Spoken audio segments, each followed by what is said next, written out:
दिक्कत अगर यहाँ नहीं है तो दिक्कत कहाँ है मनीष यादव? आपके गठबंधन पे तो खूब सवाल उठ रहे हैं। आप लोग तो बराबर बराबर बांट लेंगे, लेकिन बाकी जो आपके सहयोगी हैं उनका क्या? देखिए पूजा जी, अगर आप पिछले चुनाव का ट्रैक रिकॉर्ड देखिएगा, लोकसभा चुनाव हो या विधानसभा चुनाव, एनडीए में कभी कोई विवाद नहीं रहा होगा। देखा होगा आपने, स्पष्ट सभी गठबंधन के शीर्ष नेता आते हैं और प्रेस वार्ता करते हैं और सब कुछ आसानी से हो जाता है। लेकिन आप महागठबंधन के बारे में पूछ लीजिए। बीच में नहीं ना, आप बोल रहे थे तो हम नहीं बोल रहे थे, थोड़ा धैर्य रखिए प्लीज। तो आप जब बोल रहे थे तो हमने थोड़ा धैर्य रखिए ना भाई। अरे भाई थोड़ा धैर्य रखिए ना, न तो आप ही बोलिए हम हट जाते हैं ना भाई। बीच में नहीं, आप बोल लीजिए हम हट जाते हैं, बेचैन क्यों है भाई? मनीष यादव बोले।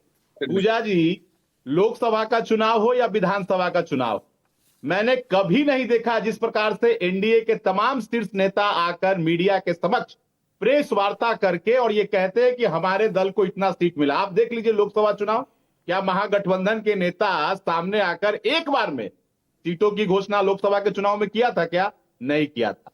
एनडीए में कभी कोई विवाद नहीं है, 20 का चुनाव हो, 24 का चुनाव हो, कोई विवाद नहीं, आराम से सब कुछ हो जाएगा। और हम लोग मांझी क्यों बार बार कह रहे हैं भाई, अगर लोकसभा वाली नाइंसाफी उनके साथ नहीं होनी चाहिए, 2015 वाली बात सोच लेंगे, नहीं तो स्वतंत्र लड़ लेंगे, वो क्यों कह रहे हैं ये बातें? सुन तो लीजिए ना पूजा जी, पिछले साल 1.5 साल से एनडीए परिवार पूरे बिहार में एनडीए कार्यकर्ता सम्मेलन कर रहा है और हर सम्मेलन में हर मंच पर एक ही नारा गूंजता है, 2025 से 30 फिर से नीतीश। और उस सम्मेलन में एनडीए के तमाम दल के वरिष्ठ नेता, प्रदेश अध्यक्ष, माननीय मंत्रीगण सब लोग रहते हैं और सब लोग एक सुर में कहते हैं कि 2025 से 30 फिर से नीतीश। एनडीए में कहीं कोई कंफ्यूजन नहीं है। मैंने तो भी सीएम फेस को लेकर कुछ सवाल ही नहीं उठाया। आपको खुद डाउट है क्या कि आपको खुद ही प्रचार करना पड़ जाता है?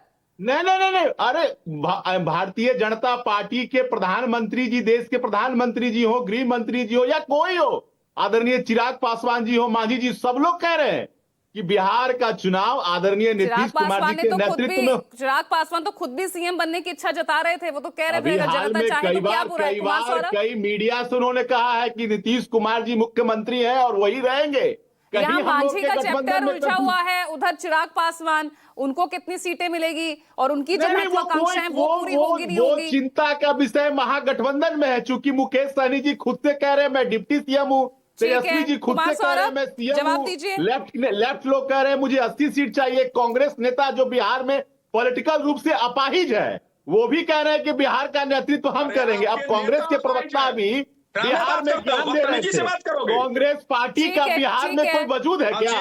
कांग्रेस पार्टी का भी बिहार में कोई वजूद है? कांग्रेस पार्टी का बिहार में कोई वजूद है? अरे दिल्ली में जमानत जब्त हो गया, कांग्रेस क्या करेगी? अरे बिहार में जंगल राज कायम करने वाले लोग टीवी पर कुमार सौरभ प्लीज रिस्पॉन्ड कीजिए।